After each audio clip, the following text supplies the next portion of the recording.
Hey everyone, geophysicist Stefan Burns here. We are right now in a G1 geomagnetic storm as a solar storm is slamming the Earth. This was launched from the sun a few days ago, now has impacted us. There is a second flank impact on the way according to NASA. This will come in just a day or two.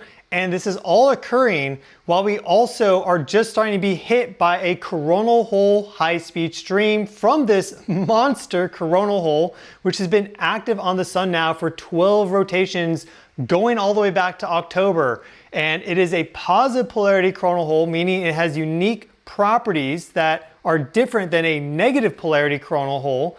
It kind of charges the Earth more overall than a negative polarity high-speed stream impact.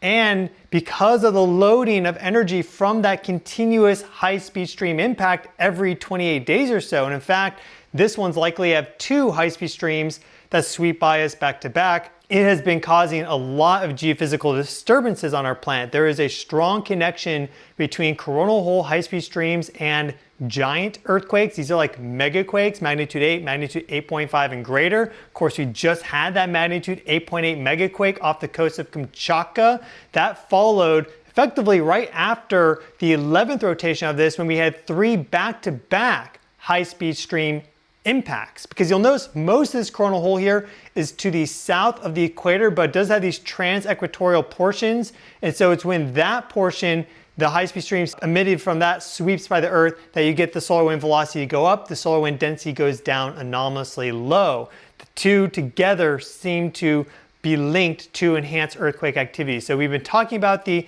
enhanced earthquake activity as a result of this coronal hole high-speed stream going all the way back to like the 5th, the 6th, and especially the 7th rotation. 7th rotation was March, end of March. We had that magnitude 7.7 earthquake in Burma and Thailand. And well, with the 11th rotation, right after these three impacts, and then one follow-up impact from another coronal hole that was following right behind this, so 4 back-to-back, we had that 8.8 megaquake. So we are in an earthquake watch right now, but this is just one energetic influence of many active today because it is 8-8. A lot of people consider this numerology portal, they call it the Lionsgate portal, so that is active. And we also have a full moon today, tomorrow. It really goes exact in less than 24 hours. That always is an energy culmination as you get the moon on the other side of the Earth, adding more light from the sun into the Earth system.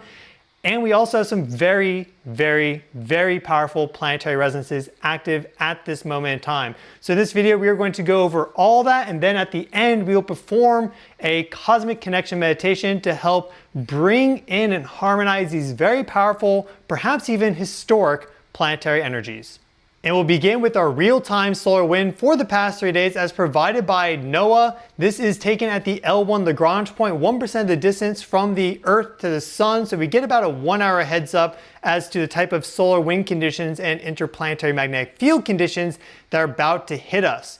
And so we see that we were in very quiet nominal conditions effectively. And then right here, you'll notice this change. So this is a shift in the overall magnetic field of the solar wind going from towards Earth to away from the planet. So going from negative to positive. And remember, this is a positive polarity coronal hole.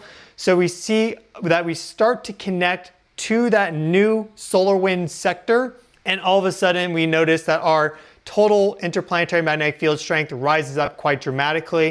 If we go up here, the highest that it reached looks like it was about 18 nanotesla or so.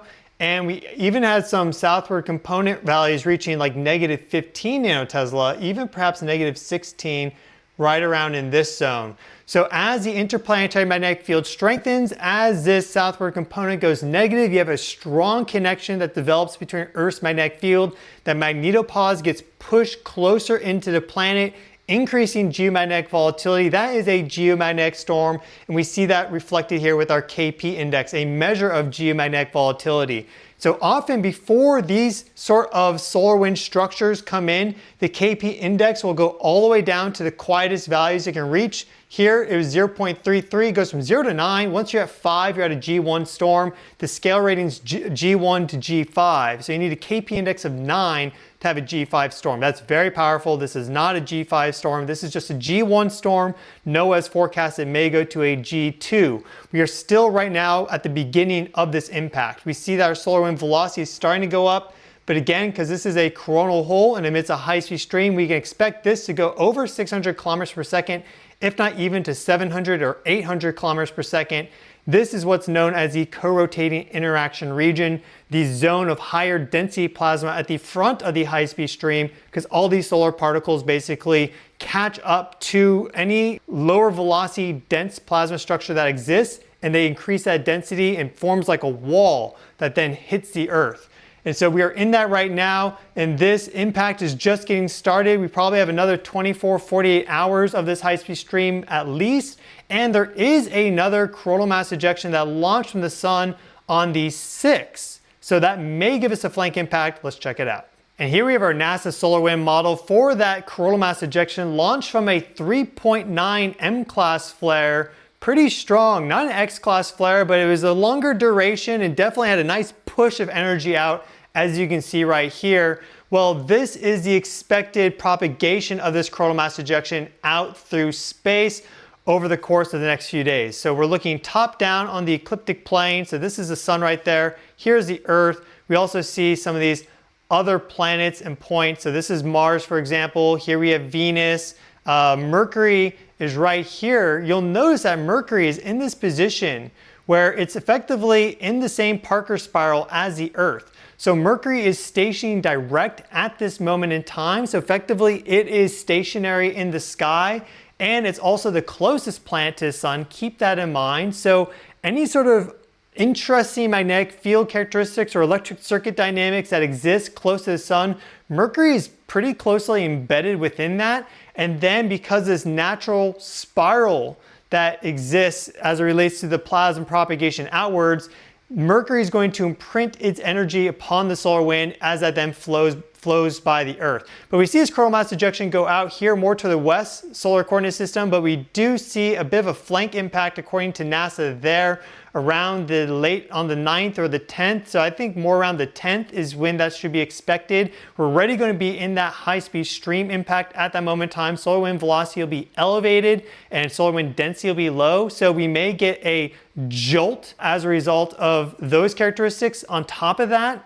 And I don't expect this to be that big of a deal, but we are right now already in a G1 storm. NOAA's forecasting it could go to G2. I think that's likely once the high-speed stream really strengthens. And then this is effectively going to be extended in duration out a few days. So this isn't going to be ending anytime soon. And as a result of these unique energy dynamics, we have to be mindful of Earth's overall energetic rhythm, specifically earthquake trends, because we do see with these coronal hole high-speed stream impacts an increase in global seismic activity. Let's check it out. Here we have our global seismic activity level for 2025 thanks to volcano discovery. Link to this in the video description. This is January 1st right here. Then at the very end, of course, we have August 8th. You'll notice that we have this activity level there for the y-axis. This is low, moderate, high, very high, extreme. We have hit extreme effectively 3 times this year. So this was early February, a 7.6 magnitude earthquake, Cayman Islands. Here is that magnitude 7.7 that occurred in Myanmar. And then this is that magnitude 8.8 megaquake. So very powerful, even going basically off the scale. What effectively happened is back in October, this coronal hole for its first rotation was very tiny. Then it started to slowly get bigger, but it really wasn't until rotation number 7 that it became significant. One of these huge coronal holes, the largest that we've seen in at least a decade. And also occurring during solar maximum, whereas normally you get them during the descending phase more so, and even during solar minimum. So kind of coming at a bizarre time where the Earth had been charged up with a lot of energy from solar maximum, but then we get this recurring solar wind structure with that positive polarity, which creates these very strong Birkeland currents connecting the auroral circuit and then effectively charging up that dipole field of the Earth and the overall global electric circuit. Well, with that 7th rotation, just a couple days after that G2 storm that it triggered, we had this 7.7 magnitude earthquake in Myanmar, Burma, and Thailand. And we also had Mercury and Venus doing their inferior conjunction at that moment in time. So they're in front of the Earth, in between the sun and the Earth, similar to where Mercury is right now.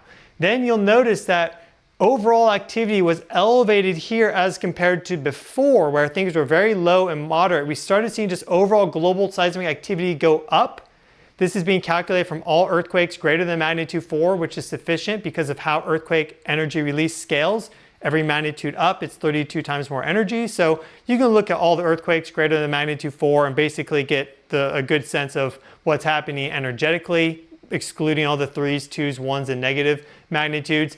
And then with that 11th rotation, this is what we see, because this followed directly after the 11th rotation of that coronal hole high-speed stream, got hit 3 times. There was another coronal hole that followed right after transequatorial, gave us a 4th impact 2 following up right behind it. Boom, megaquake. But we had the exact same dynamics at play back in 2011 with the Great Tohoku earthquake, magnitude 9.1 Japan, and also back in 2004 with the Great Sumatra earthquake, that was December 26.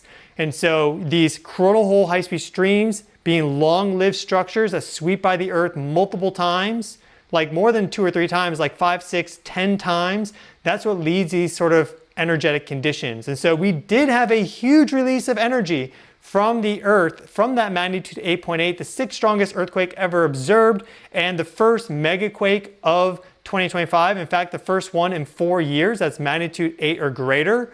But it's very possible that we get more powerful earthquakes. This would be high magnitude 6, magnitude 7. It's possible we get another magnitude 8 this year. If this coronal hole high-speed stream stays active and on the sun and the solar wind for another 3, 4, 5 rotations, who knows how many, it hasn't really diminished that much in size, then that is very, very possible. We're seeing a lot of aftershocks from this, some changing energetic dynamics as a result of that magnitude 8.8. For example, affected Kilauea, the volcanic eruptions there. It delayed it and also made it the most powerful of all 30 episodes going back to December 2024. Finally reached extreme levels of radiated power.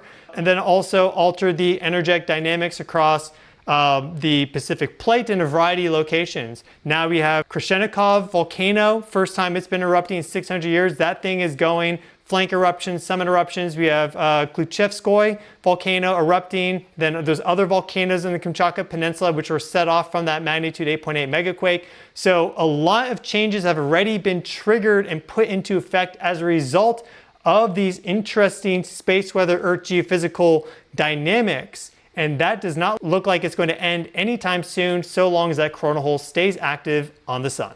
And we've also been having increased solar flare activity now for about a week. So we have our X-ray flux here as measured by the GOES satellites. This is August 2nd. You'll notice that we're hovering there just at the bottom of the C-class range. This goes from A, B, C, M, and X. X-class flares are the strongest, then even like categories above that. Is very, very powerful. We haven't seen anything like that in this solar cycle yet.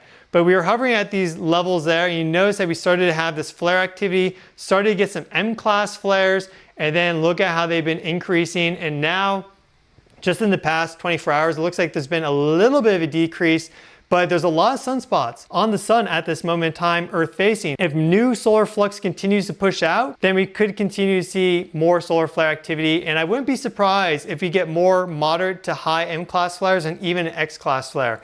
I'm not sure exactly which sunspot is going to give that to us if that does occur at this moment in time. But again, it just looks like the sun is reawakening as it relates to sunspot activity and solar flares. And so just for the rest of the month of August, I would write that down as an expectation for there to be more solar flares. We'll see if that happens or not, but certainly I was forecasting this more than a week ago. Hey, solar flares are coming back. That's exactly what happened. And so I will keep you up to date on the channel. If you'd like to stay appraised, just subscribe. I cover all these things as it relates to Earth geophysical energies, earthquake activity, volcanic activity, space weather, solar activity, and more. So when we get big solar flares, that's a boom shakalaka, and the boom shakalaka t-shirts are now available, FYI. If you go to www.earthevolution.com/store, you will see that. So these are available for everyone in the United States.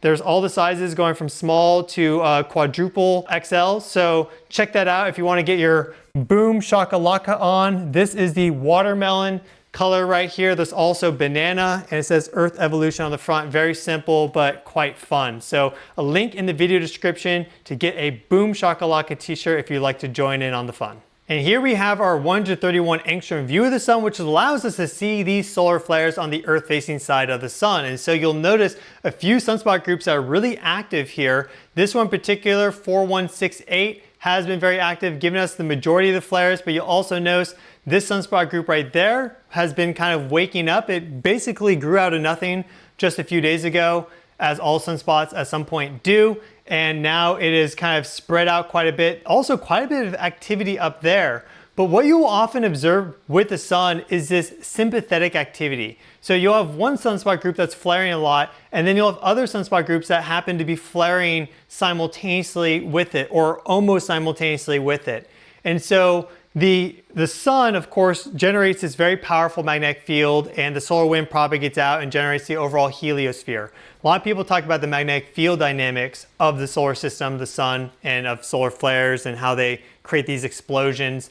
But very few people talk about the electric field dynamics. And I don't know why, but they're equally as important to each other. So electromagnetism is the fundamental force. Electric fields and magnetic fields. You have to understand both to understand what's happening. And so you get these powerful electric circuits that exist on the sun. And what it seems to be, at least a very important dynamic of a solar flare, is that you get these powerful voltage gradient drops. So you'll have a very high voltage potential here and a very low one there, creating a very strong electric field gradient. And when you get electric current to flow through that in an increased rate, that creates a disturbance. And this is known as the double layer, this voltage difference. And so you can get these explosive releases of activity when you get these surges of current through double layers. And these electric currents, or these electric circuits, you could say, like for example, in this zone, are also connected to the electric circuits in this zone, for example. So this is to explain sympathetic activity. So what's happening is that there's some surge of current flowing through here, causing these solar flares. And because it's powerful enough, you're also getting changes to the electric circuit dynamics from these sunspots. And likely this is actually an entire sun effect. Like there's probably some larger current system that's being perturbed at this moment in time. What could that be? Well, it's probably the planetary resonances. We have some historic planetary resonances that are active right now. Let's check it out. Here we have our solar system, and this is set for today, August 8th, 2025. Again, happy Lionsgate 88 portal. And we have some very significant planetary resonances that are active at this moment in time. The main one is this incredible alignment that we see here between Neptune, Saturn, Earth, and Mars. So Earth is literally being pulled apart right now. Now, is Earth going to all of a sudden just explode into space or something? No, but we do have increased gravitational forces active on the planet right now because we have Saturn, the second biggest planet in the solar system, conjunct Neptune, one of the big gas giants, way out there at 30 astronomical units, and then also Mars, which is a planet fairly close to Earth overall, creating this increased gravitational alignment between all of them, Earth caught in the middle. And in addition to that, you also have Venus and Jupiter nearly conjunct today. That's going to happen in just a few days. So here we have Earth, Venus, Jupiter. If we go forward to maybe about the 11th or 12th, you see that conjunction goes exact around the 11th or so. And if we go back to today, the 8th, you'll notice that we are nearly at a full moon. So here's our moon right there. If I go forward just a tad to around the 9th, end of the 8th and the 9th, we'll see that we also have this alignment between the sun and the moon. And that is the strongest gravitational vector for the Earth because the sun is very close and very massive. And then the moon is very, very close to Earth. And though it's not that massive, it's just because of its proximity, the gravitational force of the moon and the sun is about even on the Earth. And in addition to this, we also have Mercury, as I mentioned, in this position there, stationing direct, embedded in the solar wind that's flowing by the Earth. And this coronal hole high-speed stream has this magnetic field configuration that's open. So this positive open magnetic field is flowing past Mercury straight to the Earth while we have a full moon reflecting more light energy in. You have Venus a planet nearly as massive of the Earth and close by in this alignment. Jupiter, the biggest, most massive planet in our solar system at 5.2 astronomical units, not that far away. Earth is at 1. And then we also have this insane planetary alignment there. And not only that, we also, as I mentioned before, have Pluto and Uranus in a perfect 120-degree angle if it's taken from a geocentric standpoint. And both of these are also 60 degrees from Neptune and Saturn. So this is not a planetary alignment that you see every day. Honestly, this is notable on a historic time scale, 50 years, 100 years, even like 1,000 years. This is very, very notable. I don't know how this energy is going to express itself, but it is quite significant, and I imagine it's going to express itself in multiple ways. So this could be, for example, geologic events or just Earth energies, but this could also be an expression of these energies at the societal level and perhaps at the solar level with solar activity. I think we're already starting to see that with these increase in solar flares, but I don't exactly know how this is going to express itself, but this is a very, very powerful energy. And this is the opposition between Mars and Saturn as part of their synodic cycle, the cycle of woe, as some people call it. But at the same time, just a couple days after, we have this conjunction here between Venus and Jupiter, which is the great benefic conjunction of the year. You get one of these per year, and it's seen as like one of the best alignments of the year. So very powerful, interesting, kind of polarized energies, you could say, that are active, and I'll keep you up to date with what is happening here, but it's active right now. Perhaps you've been feeling that. Also, just in general, you may notice a sharp increase in your dreams, them being more vivid and memorable, perhaps even lucid, and they also may be really unusual. I had a very bizarre dream last night that was very powerful. I wrote it down immediately, extremely vivid. And so just keep track of your dream state, because I noticed across my record keeping over multiple years that these sort of planetary alignments often deliver very poignant and powerful dreams to you if you're paying attention. I also want to point out some very interesting Schumann resonances that were observed just about 48 hours ago. And so here we see our spectrograph of the background vertical electric field as observed in Tomsk, Russia, going from 0 to 40 hertz. And so this is measured, they put out this wire like this, and this allows them to measure the subtle vibrations in this vertical component going from the ground surface up to the ionosphere. And here we see our frequency. This is not lined up specifically with this, but it is the same time frame. Now here's where things get interesting. We notice this extremely low frequency pulse of energy right there. That's very bizarre. That's not at all common. We have our normal Schumann resonance mode 1 right there, approximately 7.8 hertz, though you see there's a bit of a range to it, 7.2 to 8.8 hertz or so. This is mode 2, 14 hertz, centered. Mode 3 is 20 hertz, mode 4, 26, mode 5, 33, mode 6, 39, mode 7 is 45 hertz. Or some higher frequency modes. They're very weak in power. 70% of the energy in the Schumann resonances is in this foundational mode right there. And then above this would be this, for example, this like the geomagnetic pulsation range. And this is important to track because there are a lot of biologic overlaps between the Schumann resonances and ourselves. We have the exact same frequency and amplitude for our brainwaves as the Schumann resonances. They connect to our heart rhythms and guide autonomic nervous system activity. And they're even important down at the cellular, molecular, and atomic level due to how they interact with electrons and that flow of charge. Electrons being the main charge carrier in the body because they're very lightweight, aka low mass, and they are very mobile. So they can move around easily, and there can be charge transfer between a molecule and another molecule, or an atom and another atom very easily depending on electron orbital dynamics and such. So when you get changes to the Schumann resonances, it is feasibly also altering changes within ourselves individually and also collectively.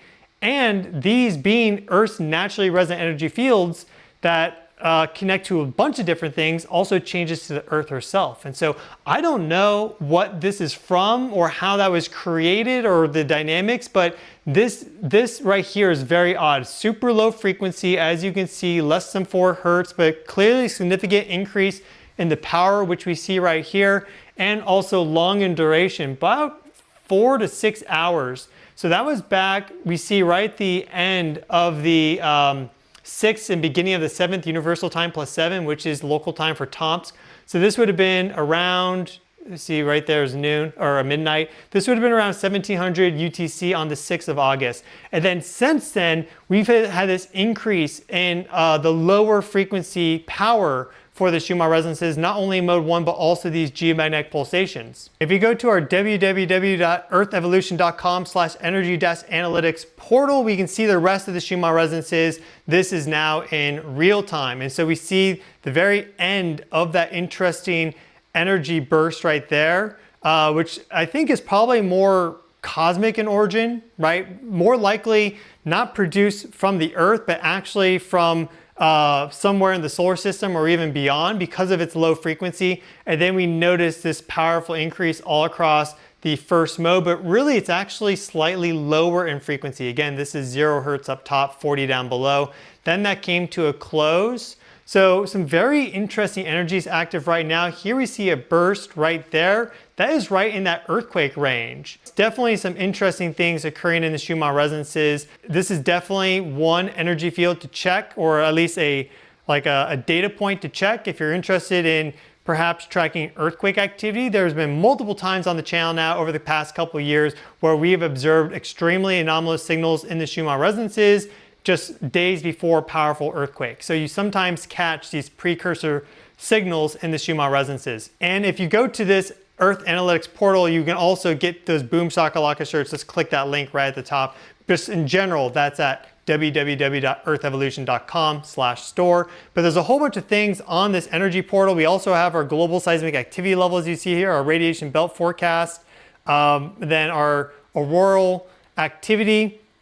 So expect aurora over the next 24, 48 hours as this G1 storm continues and perhaps even strengthens the G2 conditions.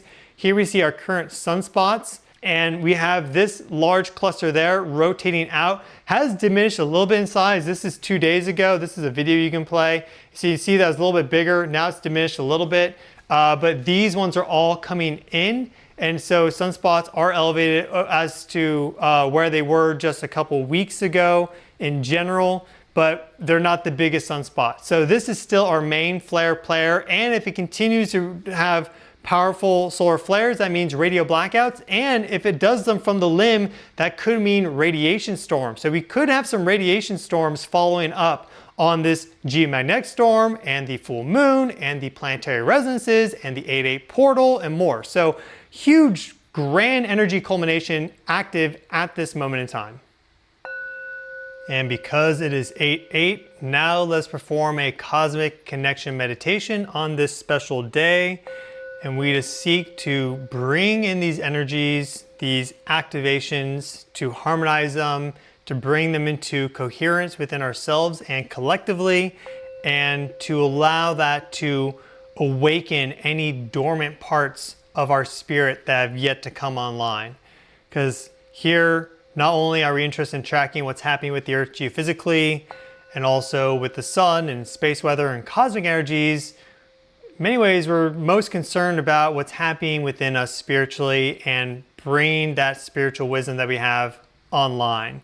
The activation of greater consciousness. So I invite you to take a comfortable position, whatever that is, seated, standing, laying down.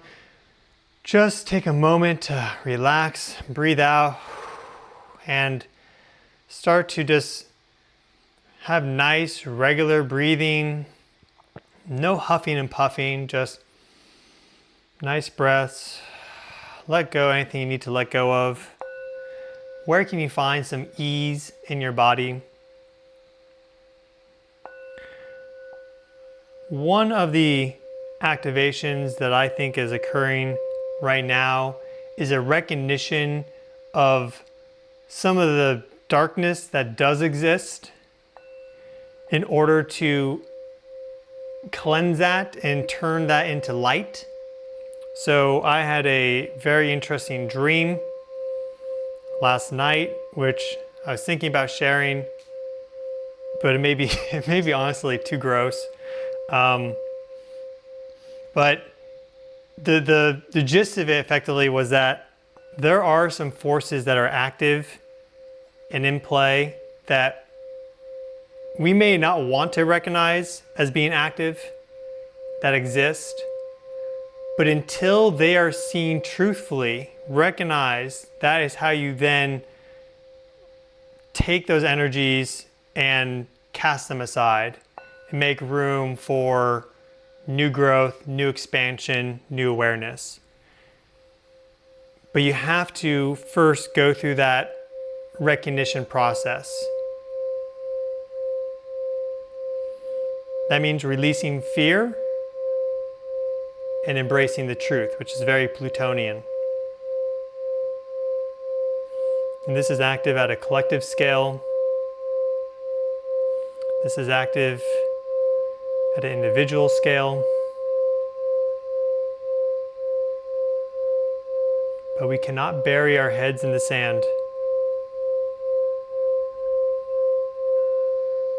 It's time for us to face our fears, see things for what they are, and in recognition of that, move forward.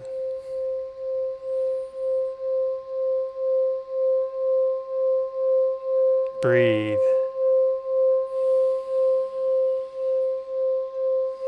Everything is okay. We are all one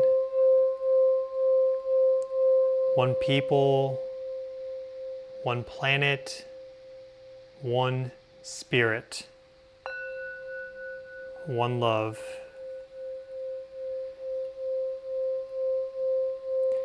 And if we together resonate in coherence, then nothing can stop us.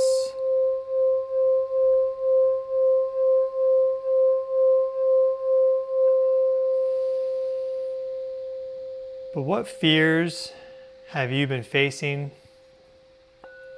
Or maybe you haven't been facing? That's time to look at in the face, to no longer run from, and say, no more. You do not have power over me. You do not control me. I'm a free, independent spirit. I make my own decisions consciously for the benefit of myself, others, the earth, and the universe. It's time to move beyond fear, helplessness, victimhood, and enter to new earth. This is 144 hertz.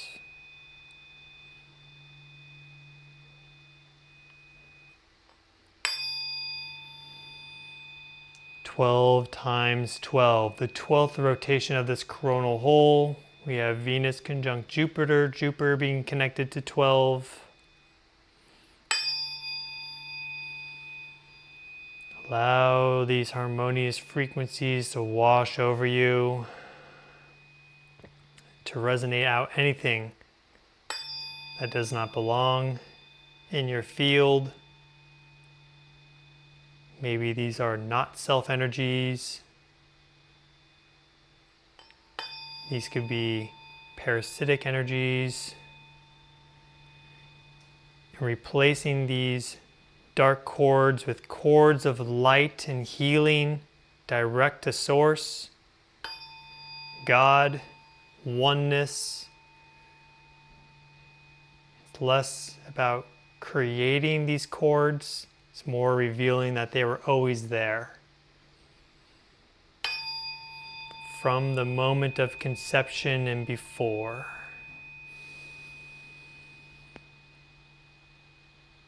Just relax into this. To let go of these non-coherent energies. Sometimes have been active for so long, we don't know who we'll be without them. So sometimes it's a fear of who are we without these energies, or friendships, or people, or anything. We're not fully aware of our own sovereign being. Who are we? That's scary. It's time to embrace the truth of who we are.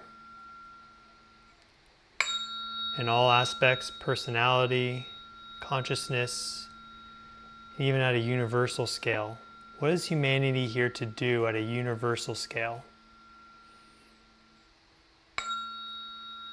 222 hertz, it's time for growth now.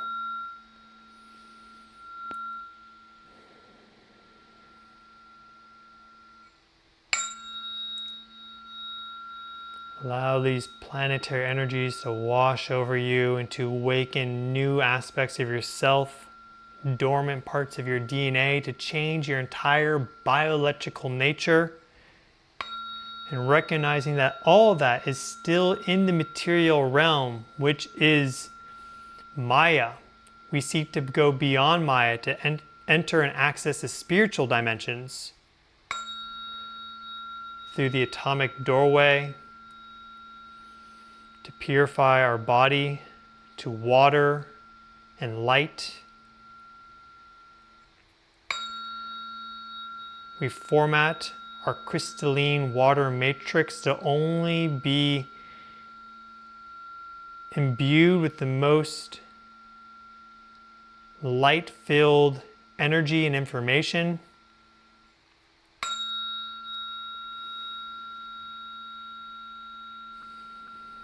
And in this way, we then connect to universal spirit and God itself.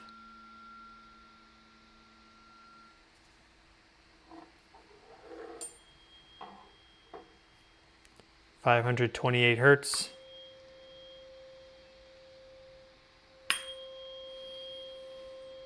We close this cosmic connection meditation, this sound healing lines gate activation.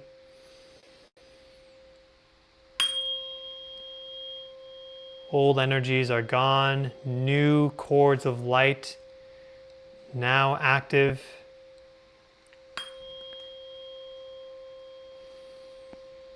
We have been awakened by the sun, the cosmos, the planets, Earth herself.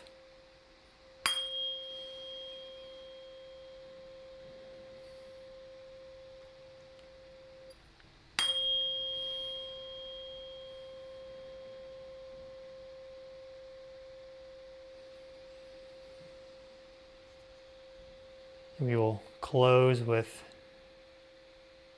3 ohms.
Thank you all so much, everyone, for participating today in this very powerful energy portal, meditation and activation.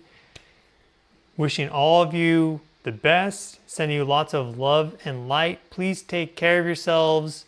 More information in the video description for all the things I talked about today. And yes, again, wishing you a wonderful 8/8 and in general this solar system activation period, which is continuing on for at least the next week. This is such a big configuration that it's honestly like a month-long thing, 2 weeks on each side minimum. So we're in the middle of it right now. We'll see what happens, but I expect there to be some historic developments that unfold as a result of this. So it's best for us to be prepared for this and to really be centered in who we are, so we are not taken for surprise. And in fact, then if something does happen, we are ready to be spurred into action. So wishing all of you the best. Thank you all so much. I'll see you all in the next video.